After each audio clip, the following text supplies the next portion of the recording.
অল্প ছানা দিয়ে বাড়িতে দারুণ কিছু মিষ্টির রেসিপি বানাতে মন চাইলে এই মিষ্টির রেসিপি অবশ্যই বাড়িতে একদিন বানিয়ে দেখতে পারেন। নমস্কার, আমি রুমি, আপনাদের সবাইকে আবারও একটা দারুণ স্বাদের রেসিপিতে স্বাগত। প্রথমে 100 গ্রাম ছানা নিয়েছি। এবার এর মধ্যে দিয়ে দিলাম 50 গ্রাম ময়দা, 50 গ্রাম দিয়ে দিলাম গুঁড়ো দুধ, আর দিয়ে দিলাম বেকিং পাউডার, বেকিং সোডা। সমস্ত কিছু একসঙ্গে খুব ভালো করে মিশিয়ে নিতে হবে।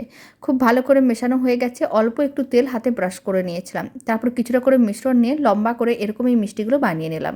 সমস্ত মিষ্টিগুলো বানিয়ে নেওয়ার পরে গরম তেলের মধ্যে দিয়ে উল্টে পাল্টে বেশ লাল লাল করে ভেজে নিতে হবে। তারপর তুলে রেখে দিতে হবে। এবার একটা কড়াইয়ের মধ্যে 1 কাপ চিনি, 1 কাপ জল, 1 চিমটের মতন এলাচ গুঁড়ো দিয়ে দিলাম, আর দিয়ে দিলাম অল্প একটু ফুড কালার।